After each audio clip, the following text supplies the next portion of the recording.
Today we're going to rank the legendary heroes in Grand Cross Age of Titans, and I'm going to give you my top 3 best legendary hero investments so that you can get off to a great start with your Grand Cross Age of Titans gameplay. And if you want to play on the PC like I am right now, consider downloading BlueStacks, the sponsor of today's video. BlueStacks is an app that lets you play all of your favorite mobile games on your PC, which is really awesome. So download BlueStacks using that link in the description.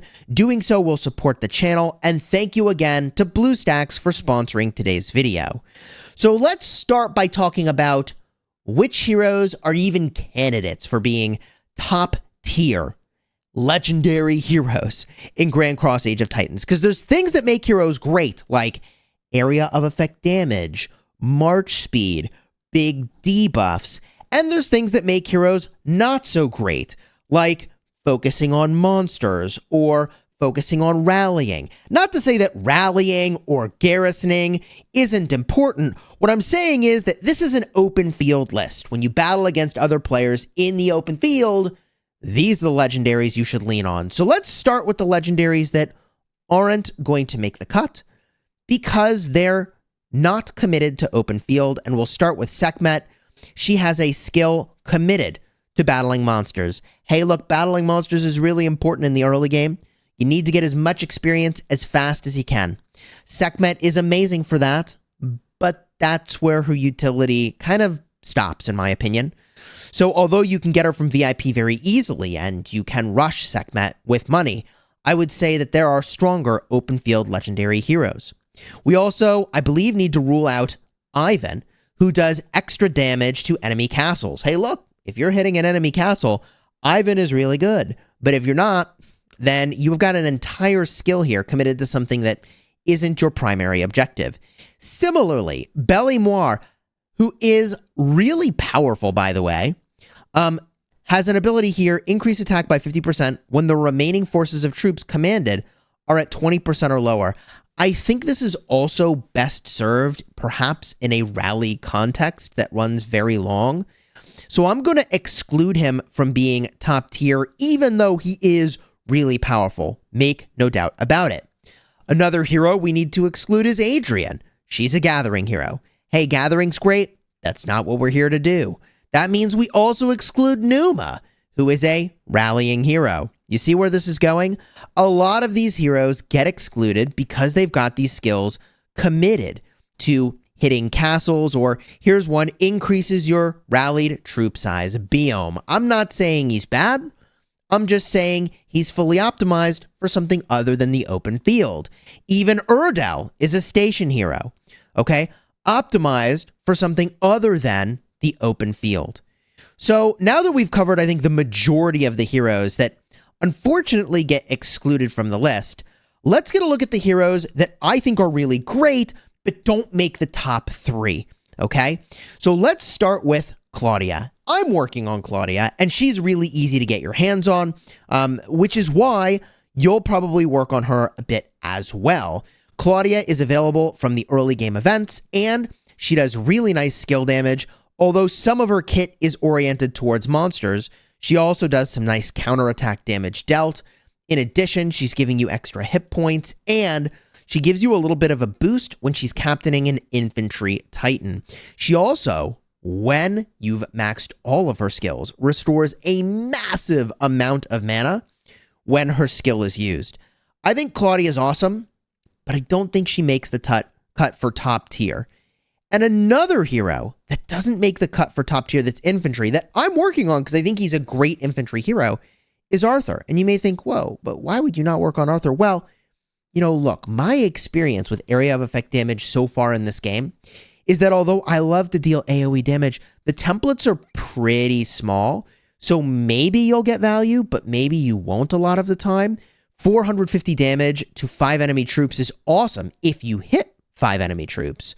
But if you're just hitting one thing, he's really not doing very much for you. That said, he boosts your defense, he boosts your troop size by 15%, he gives you 15% skill damage taken decrease periodically, and also when you max all of his skills, he's got a 40% chance of inflicting damage equal to 300% attack when using your skill. Activates once every 10 seconds.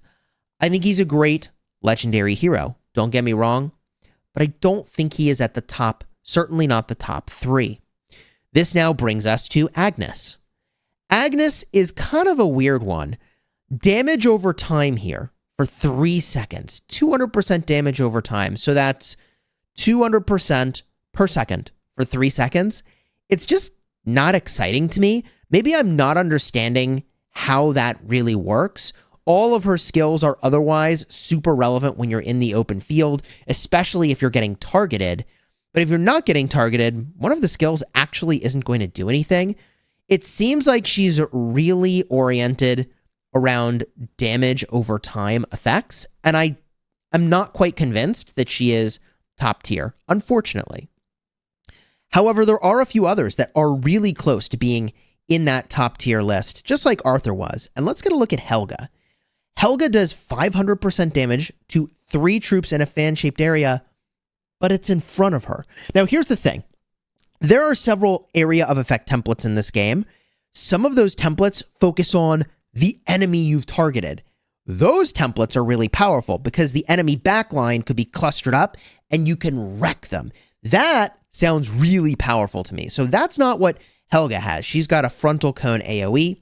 She does a damage taken increase, however, to those targets, which I love. She's also giving you a counterattack boost, so it seems like she's meant to be in the front taking damage. She's also got a 50% chance of inflicting damage equal to 250% of attack when using her skill, which is awesome. She's also got a hit point boost when being hit with a pincer attack. So Helga seems like she's designed to be in the front line, probably with your infantry. She's also got a chance to become immune to disruption effects for 10 seconds when using basic attacks when you max her out. Seems pretty good. I don't think she makes the cut for top tier. From here, we've got Karma. Okay, Karma is actually available to you 100% free to play, which is really cool. You get Karma by doing the event in your city, which I actually can show you right over here. Demon Extermination. You go to the shop. You can get Karma Mana Stones. Karma is actually solid. And for being so free to play accessible, she's actually surprisingly good. So if I go to Karma again and we review her skills, check it out. She does 650% attack in a fan-shaped area to the front. Now, this is a little weird because, like, a fan-shaped area in front of her, I'm not convinced that's amazing. But then she also heals lightly wounded troops for 250% of attack. So you're looking at, in total, 900% of goodness on her active skill, which is really good. And sure, some of that is healing her troops, but, like, pay attention to this. Karma is actually one of the top heroes I'm probably not going to include in the top 3. I would probably include her in a top 5, though. Archer attack of 15% and an Archer Titan boost. Also, her affinity damage boost and damage to monsters. I think this actually is a bit of a knock against her, is that some of her kit's oriented towards Titans and monsters. She was close to being top tier. Increased damage dealt by 30% when a troop commanded by Karma uses a pincer attack. So if you're surrounding an enemy, which you should be, and then she enhances that by another 5%. I think she's really close to being top tier, but not quite there, okay? Now this brings us to Isaac, who I underestimated. I actually think he might be the best cavalry hero that we have right now. Let me explain. He also, by the way, is a good candidate for the top 5.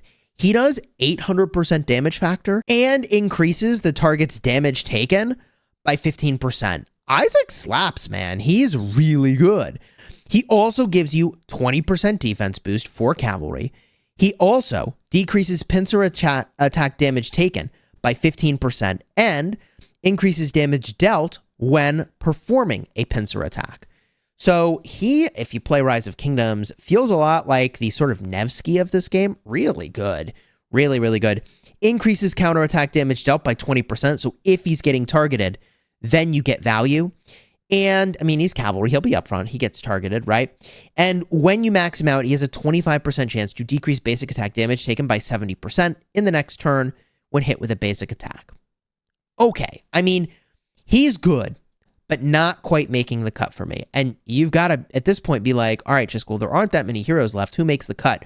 Well, one final hero we've got to talk about who's not making the cut is Corvo. Corvo, I think, could also be a candidate for top 5. He does 800% damage to a single target, which is amazing. He's boosting your infantry hit points by 15%. He gives you shield, so he's getting tanky when you're at 50% or lower, which is great.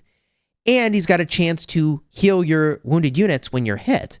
So he's tanky, he's healing, and when you max all his skills, you increase the boost of his barrier.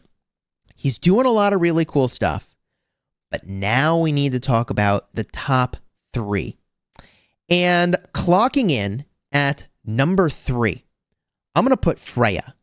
Now, people may not be all that excited about combat engineers, and I get it, okay? But let me explain here. Freya's active skill here does 700% factor, and 5 enemy troops in a circle area around that target now have 15% less health for 3 seconds.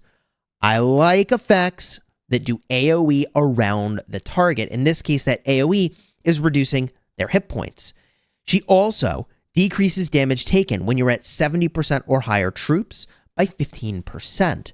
Then, she gives you combat engineer defense and attack of 25% and catapult attack increase of 40%. Man, I mean, that is a lot of stats. That is a ton of stats. And she decreases counterattack damage taken by 15%.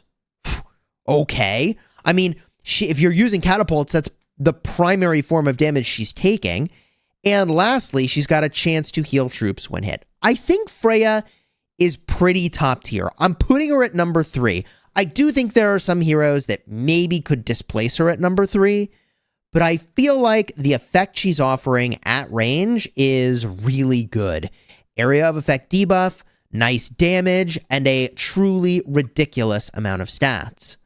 Now, clocking in at number 2 is even more powerful. It's an archer support hero, Melleby. Melleby does 450% damage factor, but to 5 enemies in a circle around the target at range. Okay, this is cool. Then, by the way, she increases basic attack damage dealt by 50% for up to 5 allied troops within range. Wait a minute. She's increasing basic attack damage by 50% for 5 troops, and she's also doing big damage. I feel like that's really powerful. Call me crazy, but that seems insanely good. From here, increase attack by 15% for archers, and additionally increase attack by 25% for bomber troops commanded by Melleby. So, obviously, if you're going to use bombers, this is the jam. From here, 30% attack when a barrier is active on the enemy target. I mean, she is going to bust up shielded enemies, which, by the way, are going to be the most difficult enemies to deal with. From here, she's got a 20% chance of giving an extra basic attack. So she's boosting your basic attack damage and then giving you an extra chance to do basic attacks, which is really good. And she decreases counter damage taken by 50%. Dude. So she's tanky and hard hitting and buffing. The only thing that makes me a little sus on her is, okay, this skill around barriers is actually not going to be relevant all the time. It feels like a lot of the heroes in this game are sort of designed to have some skill not relevant at all moments in time. And, you know, it makes sense. Like, if all skills are relevant all the time, the hero will be OP, which we're going to talk about in just a second. But I think Melleby qualifies as one of those top-tier heroes, and she's available from the shop, from the daily special offer, so you can get a lot of her pretty quickly if you're spending in the game. But I think the number one hero, in my opinion, has to be Alicia. Now, Alicia is available from the Undefeatable event. That is the equivalent of the Mightiest Governor from Rise of Kingdoms, the Strongest Lord from Call of Dragons, and she's just got more percentage all over the place. So instead of having 800% on her active skill, she's got 1,000% damage on a single troop, reducing their march speed by 20% as well. She's got a basic attack boost of 30%. So other heroes have like 20 or 25%. She's got 30. I mean, this is just really strong. From here, we increase our troop size by 20%. Look, if we do an apples to apples comparison, we look at Arthur. Arthur gives a 15% boost. Okay, so 33% more goodness is a lot of goodness on every single skill, it seems like. And 10% chance to restore mana, 250 mana when you're attacking. Man, Alicia just seems wicked, man. And when maxed with all her skills, inflicts damage equal to 300% of attack if the enemy troop target has decreased march speed. Wow, that can trigger once every 5 seconds. Seems good, man. So, look, I think these are probably your top 3 heroes. Alicia, Melody, Freya. But the thing is that if you want to go for infantry, well, yeah, I mean, Arthur does seem really good. Or alternatively, Corvo seems really, really good. There's a lot of heroes here that are super strong. The ones that I would avoid are very simply the ones that are committed to garrisoning and the ones that are committed to rallying or committed to monsters. Because at the end of the day, you're going to have to invest in a skill, and it's a lot of mana stones toward the end of things in order to actually fully use that hero and to take their skills to max. And, you know, one thing to consider, and this is topic for a separate video, is perhaps which legendaries are best with outmaxing their skills at all. And some of these heroes do have really minimal effects when they're maxed. So some of these heroes could be really great in an unmaxed state. But like I said, topic for a separate video. If you found this video helpful, do me the honor of throwing a like on the vid and consider downloading BlueStacks. Links in the description to go and do that. That'll let you play Grand Cross Age of Titans or any mobile game of your choosing on PC because it's an Android emulator. Thank you again to BlueStacks for sponsoring today's video. And if you're looking for more Grand Cross Age of Titans videos, I'll have 2 cards in the end screen designed to help you power up quickly and unlock those T4 troops. Hope you'll check them out.